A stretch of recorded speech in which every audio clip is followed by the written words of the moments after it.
This module is related to the dynamics of macroeconomic organization, where we are discussing about the success of government economic policies before 1973. In last module, we have discussed actually a table in which we understand that a specific time period, and that time period is from 1950 to 1973, where most of the economic indicators, they performed quite well, and the economies were more sustainable in terms of performing efficiently and effectively. So now we need to compare them with other time periods or other eras, so that we can understand that what special thing has happened in that particular era, which allowed different kind of governments or different kind of economies to grow sustainably for the long time period that was more than 2 decades. So whenever we try to understand and try to compare these time periods with each other, then the 1870 to 1913 time period is there, 1920 to 1938 time period is there, 1973 to 89. So different type of time periods are available to us. Whenever we observe the factors, in the last modules we have discussed these factors, and whenever we compare these factors with other eras or other time periods, what interesting facts we can find out.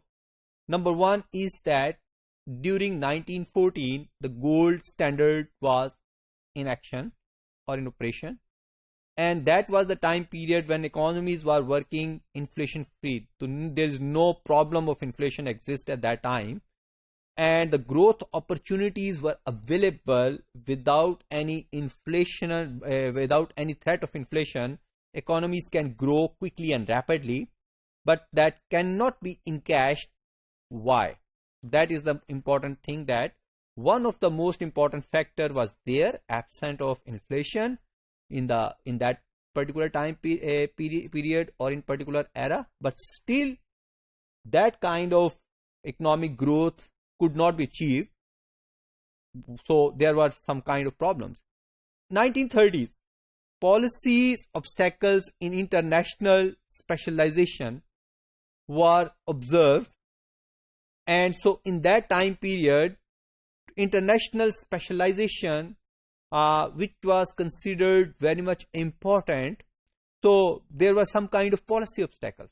Mean to say, at that time during 1930s, if economies want to ensure specialization or they want to achieve high level of division of labor, they have to reduce policy obstacles, and through that they can improve or they can increase specialization.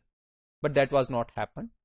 1979, European exchange rate mechanism was actually mostly related to the fixed exchange rate, and they tried to keep it fixed. On the other side, the failure of LDCs, least developing countries, to embody technical change, and they are unable to catch up the developing countries, specifically in terms of the employment and the level of output which has been attained by the developed countries. So there are different kind of events and outcomes, and there are different kind of happenings which were observable during these time periods. Then we observe 1945. What has happened? Effective government economic control exists at that time, and after 1945, later, high degree of economic sovereignty exists. Specifically, trade was restricted and the capital flows, they were also restricted.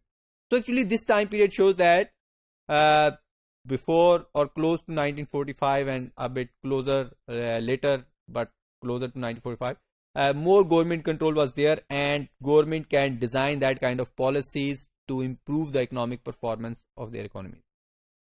Then international linkages were also controlled. Mean to say, the trade was not so much open, the economies were not so much open, the trade was not going to happen a lot. Economies are, or countries are doing trade with specific, in terms of specific products or with specific countries. So that was limited. So mean to say which kind of product need to be traded, they are going to make decisions deliberately and slowly. So that things were controlled. Till 1980s, quotas and tariffs reduced, but exchange and capital controls remain intact. So that process set in, mean to say, slowly quotas and tariffs are reduced just to increase the scope of trade. So trade is going to become more open. Economies are opening their borders for trading. But still they hold some control over the capital flows.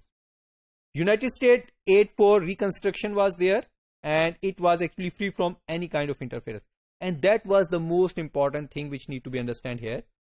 At that time, United States provided to the West European countries aid because most of these countries were destroyed due to the world wars. So that aid was given to these countries without any kind of influences regarding how to use that aid.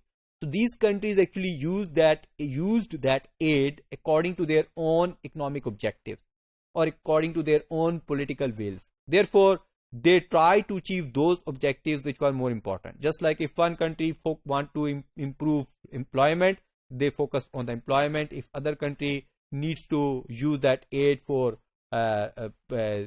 financial restructuring, they use that. So in this way, they have their own choices.